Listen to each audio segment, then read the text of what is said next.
क्या है रिपोर्ट में? वो यदि जिसका शक था। क्या मतलब? मतलब यदि कि उस कंटेनर में वो दवाई नहीं थी जो उस शीशी पे लिखी हुई थी। किसी ने गोलियां बदल दी, जिसकी वजह से फूफा साईं की तबीयत ठीक होने के बजाय और बिगड़ गई थी। यही लिखा थी इस रिपोर्ट में। अल्लाह साईं,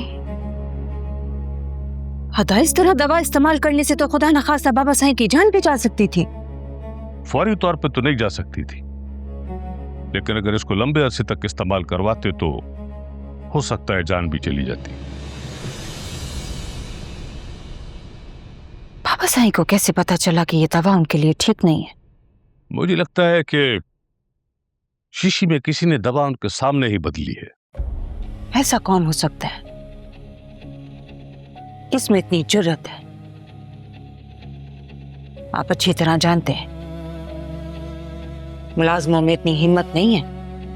अवधि कोई तो है जिसमें इतनी हिम्मत है और इतना बेखौफ है और उसे किसी बात का डर भी नहीं है।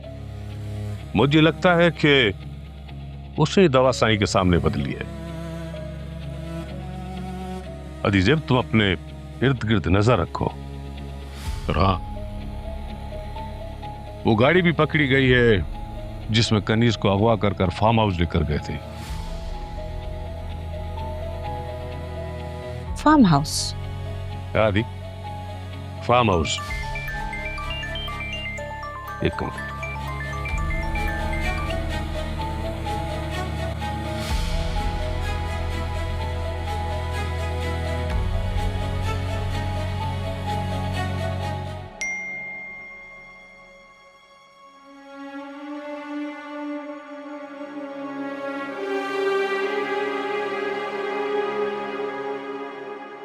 ये सब क्या है दुआ?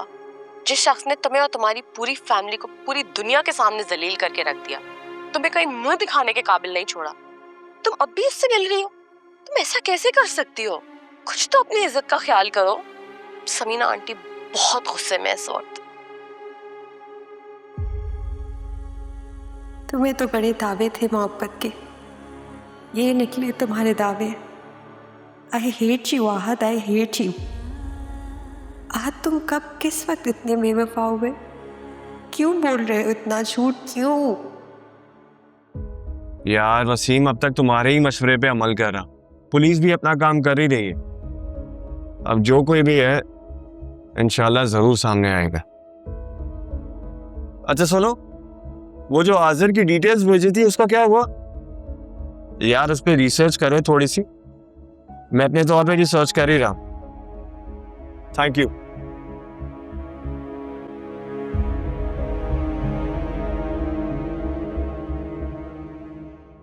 अरे बाबा मेरी बात मानो, 4-5 माह के लिए खुद को अंडरग्राउंड करो जरा। ना फैमिली वालों को ना रिश्तेदारों को, किसी को पता नहीं होना चाहिए कि तुम कहां पर हो। दोस्त यारों को भी कुछ मत बताओ। तो क्या इस सारी बकवास मैं अपनी तरफ से कह रहा हूं? तुम्हारी बेएहतियाती की वजह से आज मुझको एक दिन देखने को मिल रहा है। मेरी बात याद रखो, अगर जरा सी भी गड़बड़ हुई ना तो तुम्हारी आगे आने वाली सारी नस्लों को मैं तबाह कर दूंगा। अब अगली पेमेंट तभी मिलेगी जब मेरी सारी इंस्ट्रक्शन सही से फॉलो करोगे तुम। अब बंद करो फोन। क्या वो सब खैरियत? अरे ये बेवकूफ आदमी, इस गधे की तस्वीर हाथ लग गई है आज के किसी सीसीटीवी फुटेज की वजह से। अब सोचो, वो तस्वीर लेके हीरो बन के वो छल कूद कर रहा है। अगर तस्वीर लेके वो पुलिस स्टेशन चला गया तो हम भी फंस सकते हैं। ये साला आहद खुद को समझता क्या है? ऐसे ना बहुत बड़ी गलती हो गई हमसे। कैसी गलती? उस दिन ना इस आहद को भी तमाम कर देना चाहिए था ना। बिल्कुल ठीक, ताकि एक नई मुसीबत खड़ी हो जाती मेरे सर पे।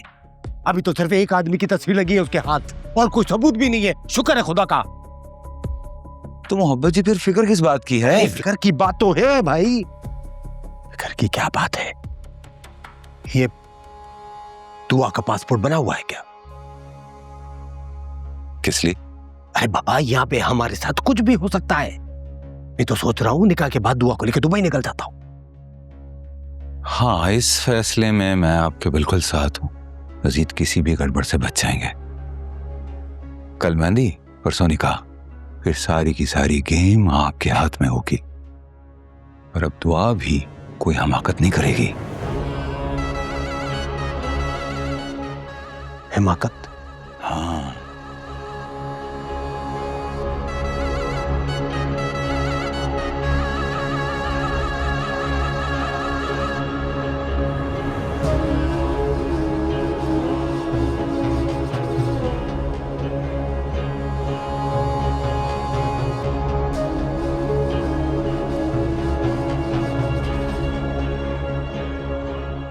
अम्मी, मैंने आपको मना किया था कि इतना जज्बातियों की दुआ के घर नहीं जाए।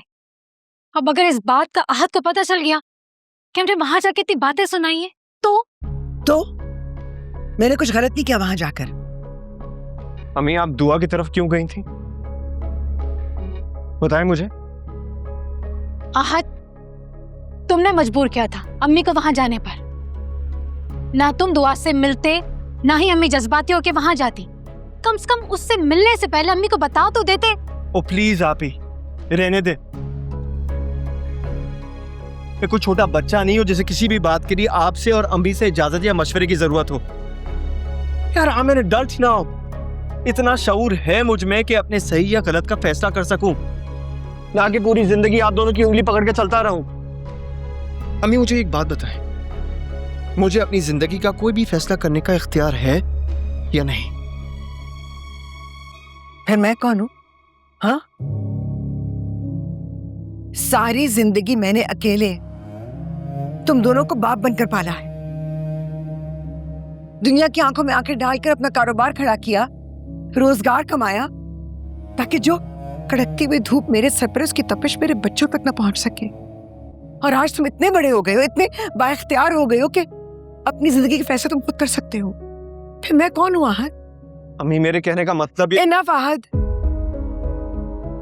मुझे अपनी जगह समझ में आ गई है। मैं कोई नहीं हूं। मुझे हक ही नहीं है कि मैं तुम्हारे लिए कुछ भी सोचूं। अम्मी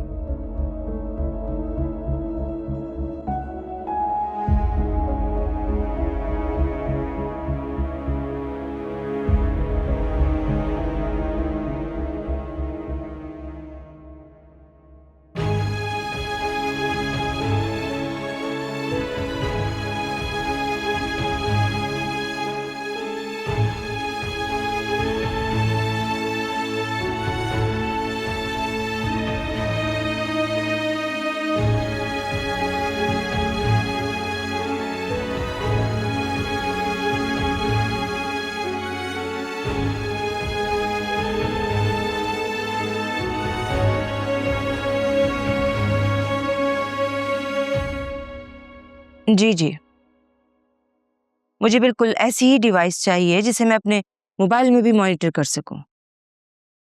और हाँ,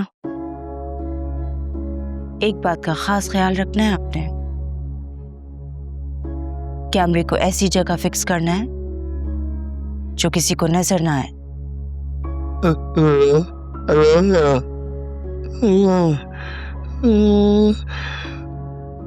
ठीक है, समझ गए ना आप? फिर आप भेज दीजिए कल अपने टेक्नीशियन को।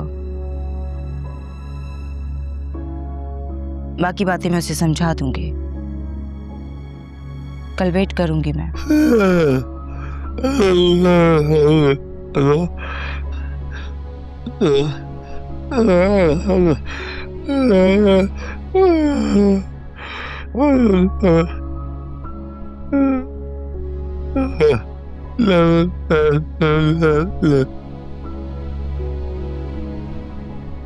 मेरे होते हुए आपका कोई बाल भी बिखा नहीं कर सकता। बाबा साईं, अब आप मुझे नहीं रोकेंगे।